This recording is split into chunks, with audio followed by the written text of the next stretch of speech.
और ये अल्लाह के शहर मुल्तान की तारीख इतनी ही पुरानी है जितनी कि खुद इंसान की तारीख। मुल्तान का शुमार दुनिया के इन चंद शहरों में होता है जिनको जिंदा शहर तस्वर किया जाता है। जिंदा शहर से मुराद वो शहर जहां आज से 5000 साल कबल भी आबादी मौजूद थी।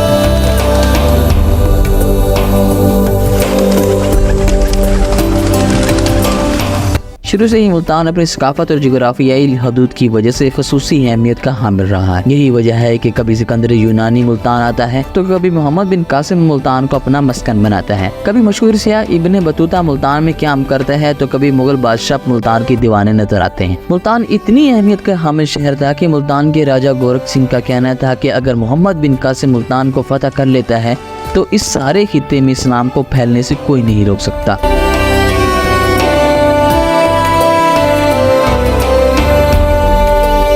मुल्तान शहर अंग्रेजों के भी बहुत करीब रहा है। हिंदुस्तान फतह करने के बाद कई अरसे तक पूरे बरसगीर का निज़ाम मुल्तान से ही चलाया जाता रहा है, क्योंकि मुल्तान बरसगीर और पाकिस्तान के वस्त में कायम है और इसको किसी मुल्क की सरहद भी नहीं लगती। मुल्तान को बरसगीर का महफूज तरीन शहर तस्वर किया जाता था। तमीरात के लिहाज से भी मुल्तान अपनी जुदागाना शनाख्त का हामिल है और शहर के बीचों बीच वाक़ घंटाघर की इमारत मुल्तान की हुस्न को दुबाला करती है।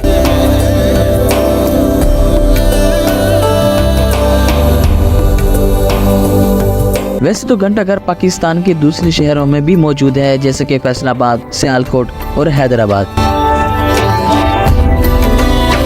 लेकिन मुल्तान का घंटाघर हुजम के लिहाज से पाकिस्तान का सबसे बड़ा घंटाघर है। आप इस वक्त अंग्रेज दौर की एक बड़ी शानदार इमारत में मौजूद है जिसके हम घंटाघर कहते हैं। अपने साइज़ के अतबार से या मिनिस्ट्री के अतबार से अगर आप देखें तो पाकिस्तान में सबसे बड़ी बिल्डिंग है ब्रिटिश दौर की, जिसे हम घंटाघर कहते हैं। क्लॉक टावर जिसे कहा जाता है। पूरे पाकिस्तान के अंदर आप क्लॉक टावर सिर्फ जहाँ क्लॉक का पोर्शन है आपको वो मिलेगा, लेकिन यहाँ पर पूरी एक बिल्डिंग बनाई गई क्योंकि इसी घंटाघर की इमारत से ही दिल्ली तक का निज़ाम चलाया जाता रहा है। घंटाघर को मुल्तान का दिल भी कहा जाता है। ये इमारत अंग्रेज फन तमीर का एक अजीम शाहकार है। इसकी तमीर का आगाज 1884 में हुआ और 1888 में इसकी तमीर मुकम्मल हुई।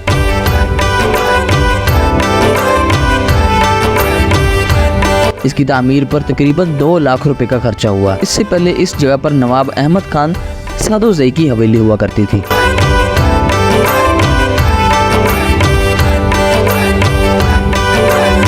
लेकिन अंग्रेज़ों को जब मुल्तान में अपना कोई हेडक्वार्टर बनाने की ज़रूरत पेश आई तो उन्होंने इस हवेली को मस्मार करके इस जगह घंटाघर बनवाया, क्योंकि यहाँ से गवर्नर राज चलाया जाता था। इसमें जो है नवाब सादोज़ई की हवेली उसको जब मुल्तान के ऊपर हमला किया गया तो उस हवेली को गिराया गया। उस हवेली को गिरा कर इसके ऊपर घंटाघर तामीर किया गया और इसमें वायसराय जो ब्रिटिश वायसराय है वो बैठा करता था। ये इसको तकरीबन 100 साल से अलग हो चुकी है इसके ऊपर। घंटाघर बनने के बाद अंग्रेजों ने इसे रपन महल का नाम दिया। रपन इस वक्त मुत्तहिदा हिंदुस्तान का वायसराय हुआ करता था। मुत्तहिदा हिंदुस्तान में और भी बहुत सारी इमारतें और जगहों को रपन का नाम दिया गया, जिनमें सरफहरिस्त मुंबई का रिपन क्लब है। इसके अलावा चेन्नई कॉरपोरेशन की इमारत को भी रिपन बिल्डिंग का नाम दिया गया। कोलकाता में भी एक इलाका रिपन स्ट्रीट के नाम से मंसूब है।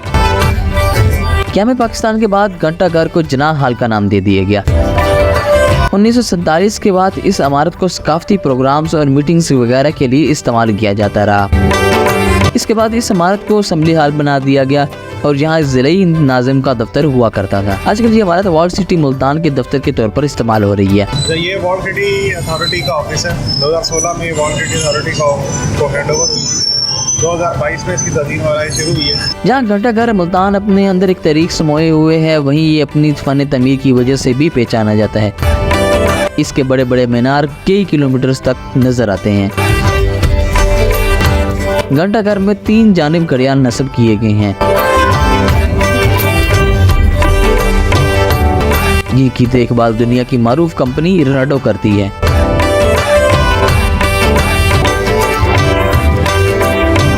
इसकी दीवारें 1.5 फुट चौड़ी हैं और इसमें खास किस्म की ईंटें इस्तेमाल की गई जो कि आजकल की ईंटों से काफ़ी बड़ी हैं। इसके अलावा इसका रंग और रोगन भी रवायती रंग से कई गुना महंगा है। इसकी छत में रेलवे लाइन वाले लोहे के गार्डर इस्तेमाल किए गए हैं जो इसकी मजबूती में इजाफा करते हैं। इसके अंदर जो स्ट्रक्चर के हिसाब से अभी तक कोई तब्दीली नहीं की गई है। इसकी रेनोवेशन जारी है ताकि इसको आवाम के लिए खोला जाए और आवाम को इस विरसे को दिखाया जाए। शहर के बीचों बीच एक बहुत बड़ा हेरिटेज हमारे पास मौजूद है। इसकी रेनोवेशन के अंदर वही पुराना मटीरियल इस्तेमाल किया गया है जो कि पहले किया जाता था। इसके जो फर्श हैं उनको तब्दील किया गया है, कादो टाइप में लगाया गया है, मार्बल में रिमूव किया गया। बाकी दरवाजे, इसकी सीढ़ियाँ, इसका स्ट्रक्चर मतलब तब्दील नहीं की। सीढ़ियों के लिए खास किस्म की लकड़ी का इस्तेमाल किया गया है जो आज 140 साल गुजरने के बाद भी अपनी असली हालत में मौजूद है। घंटाघर की छत पर एक अलार्म भी नस्ब किया गया है जो शहर में कोई भी नागहानी वाक़े से लोगों को आगाह करने के लिए इस्तेमाल होता था। ये आजकल इस्तेमाल की हालत में तो नहीं है, लेकिन इसको अब भी छत पर नस्ब किया गया है।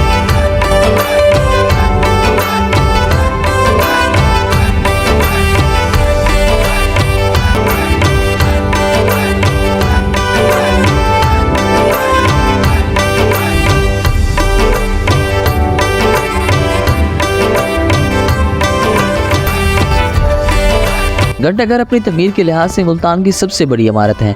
अगर हम इसकी छत पर खड़े होकर देखें तो हमें सामने शाहरुख आलम का दरबार नजर आएगा। इसके साथ साथ मुल्तान के मुख्तलिफ दरवाजे, दमदमा आर्ट गैलरी का नज़ारा भी होता है।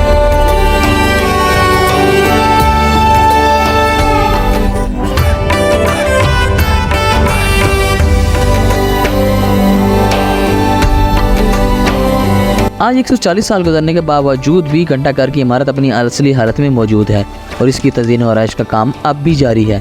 माजी में भी कई बार इसकी तज़ीन और आराइश की जाती रही है जिस पर करोड़ों रुपए खर्च किए गए हैं।